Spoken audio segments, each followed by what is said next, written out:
Барлықтарыңа сәлем, құрметті көрермендер, каналға қош келдіңіздер. Бүгінгі түсірілімдерде кәдімгі герань гүлін көбейту жолдарын көрсетемін. Алдарыңызда міне көрініп тұрғандай герань және де шамалы петуния гүлі бар. Міне бұл туралы емес әңгіме. Сіздерге қазіргі таңда міне герандарды көрсетейін деп тұрмын. Яғни қазіргі таңда міне көріп тұрсаңыздар, тамыры өте керемет болып тұр. Яғни барлығының тамыры өте керемет болып тұр. Оны қалай көбейтеміз? Кәдімгі осындай кез келген шыны ыдысты аламыз.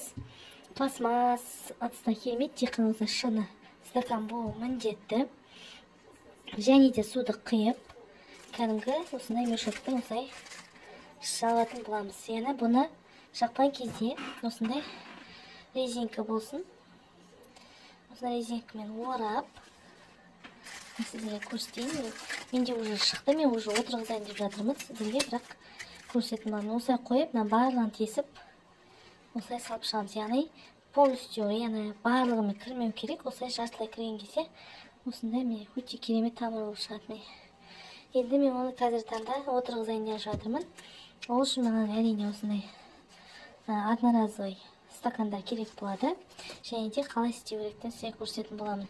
Кейбірлері болады, міне енді бастап шығып келе жатыр. Бірге салдым барлығында, бірақ міне шығып келе жатыр, көріп тұрсаңыздар. Бұнда еге беретін боламыз, себебі тез шығатын. Тағы да сіздерге бір ереже құпиясын айтамын. Мен бірге болыңыздар. Әрине ол үшін бізге міне көріп тұрсаңыздар, жаңағыдай стаканға бірден топырақты салмаймыз. Яғни көріп тұрсаңыздар, бидай бар ғой, бидайды түбіне саламыз. Яғни құрғақ бидай болады. Көріп тұрсаңыздар, шамалы ғана салдым. Және де уже менде дүкеннің топырағы осылай салатын боламыз. Бұл не үшін қажет? Бұл астында топырақ бидай шығады, тамырланып шыққасын, яғни өзіне керекті витаминін бүйтіп шығарады. Яғни мына жерде өскен кезде жұлып алып тастап отырасыздар, қалған тамыр астында қалады. Яғни бұл витамин болады.